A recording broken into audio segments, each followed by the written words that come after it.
Hi all, welcome to NipunaSpeaks, our channel, and this is yours Vijay Palyam, the management, motivational and spiritual speaker. Hi to everyone, today we have come up with a case study for management guys. The most happening one, the L&T versus the Mindtree case. So before going too deep into the case, let us have a power punch. Woo! Yeah, let's go into the deep into the case. Most happening these days, every newspaper is covering this particular case. Let's start with the profiles of L&T and Mindtree. And L&T is an Indian engineering conglomerate engaged in construction, manufacturing services, technology services, and in information technology services with a US dollar of 18 billion in revenue. It's operating in almost 30 countries, whereas Mindtree is a global technology services and digital transformation company. Started in 1999 and has now almost 20k employees, and it helps clients in 17 countries. Now, what is the issue? The issue is about hostile takeover of Mindtree by L&T. What is a hostile takeover? We'll look at it. We'll first the definitions of this. Whenever a public company doesn't inform the board about taking over of that particular entity, usually public companies, it is a hostile takeover. A friendly takeover would be usually informing the board of the company, the target company, and then moving ahead will be a friendly takeover. In this case, it is a hostile takeover. And let's see how it was happened. Like L&T first entered into a share purchase agreement with Mr. M.B. Siddhartha of Cave Coffee Day and related entities to acquire almost 20.32% stake in Mindtree for rupees 980, and it's around per share, and its aggregate amount would be around 32.69 billion Indian rupees. Immediately following this particular thing, then public announcement, L&T has placed on order with its broker on market purchase of 15% of stake in the Mindtree, same at the rate of 980 per share.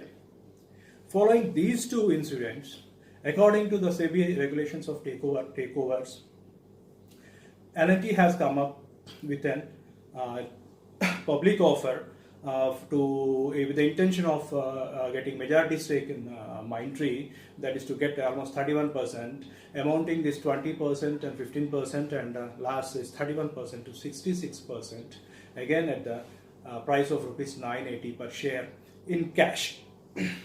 So the 66% is targeted by L&T as of now on Mindtree. Now let us see how these guys are looking at this particular transaction. So we'll see in the perspective of L&T as well as in the perspective of Mindtree.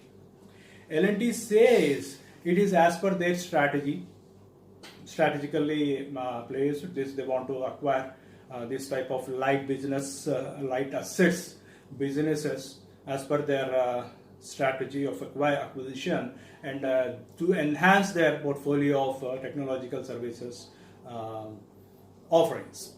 Whereas when it comes to Mindtree says this does not give any strategic advantage to anybody. They say they have been nurturing the relationships with the clients from these many years, and now this type of this type of entity wanted to buy some sort of people assets would definitely hamper the shareholder value as well as disrupt the relationships that it has with the clients. Then, what are the other main concerns that these two guys are looking at? Let us see. The first thing the L&T says, this acquisition not only complements their entire portfolio of technology offerings, but also gives an advantage to Mindtree to have access to larger client base it has in almost 30 countries around the world. But Mindtree says this nurturing of relationships and all these many years and this hostile takeover in the sense of this pressurizingly taking over of the shares of the company would definitely see that may result in some of the few key executives leaving Mindtree, basically who are taking care of large accounts of customers. And if you see the client base of L&T and probably the Mindtree would be entirely different.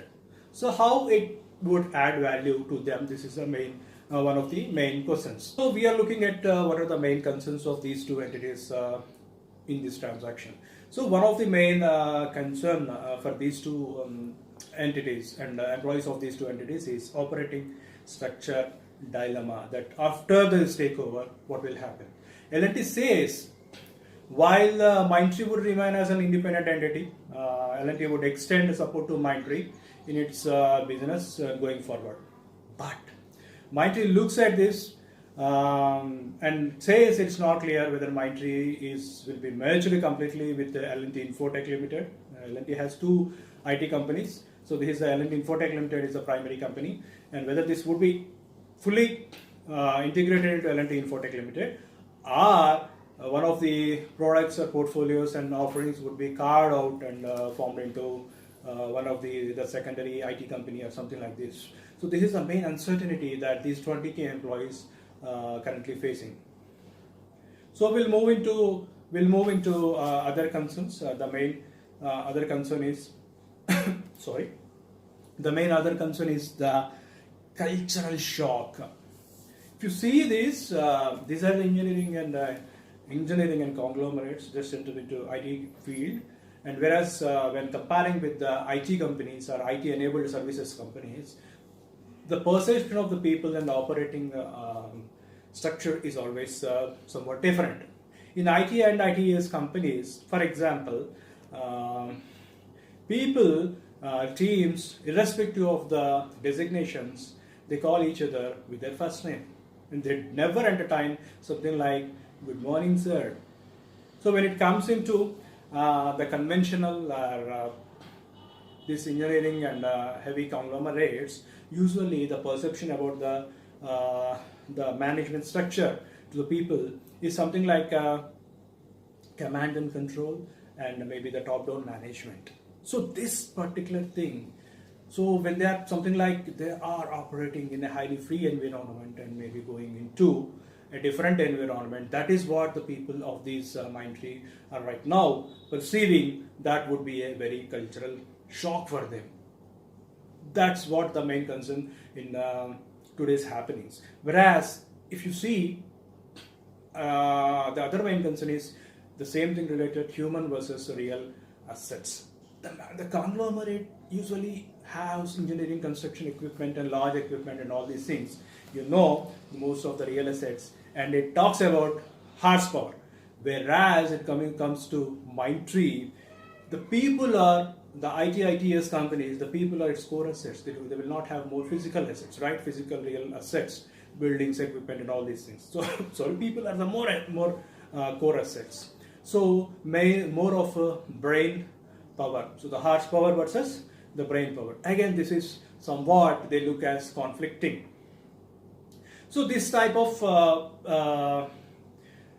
many concerns have been coming in between both the entities. Whereas we'll go into, because this transaction is not yet completed, we'll just go into what are the upcoming events that are happening. And recently, on the 20th March, the board of the Mindtree has met and was about to take a decision of buyback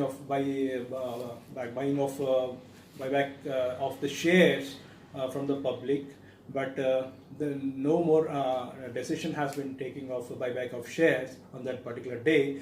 But the board meeting has been adjourned to 26th March. Let's see what's going to happen and how these organizations will. We don't know whether this transaction will be successful or not. But let's see if this happens, how these particular concerns will be resolved, and how the organizations will definitely get sustained in this competitive world when two different types of environments are merging to have some synergies. Let's hope everything good for to both of the entities and for employees of Mindtree. All the best. I'll be coming with one more thing, like whenever there is some cultural shock or something, like how our nations can mitigate this particular risk with the next video. Please like this, and if you like this, please subscribe to our channel, share this, please love us. Bye. This is your Vijay.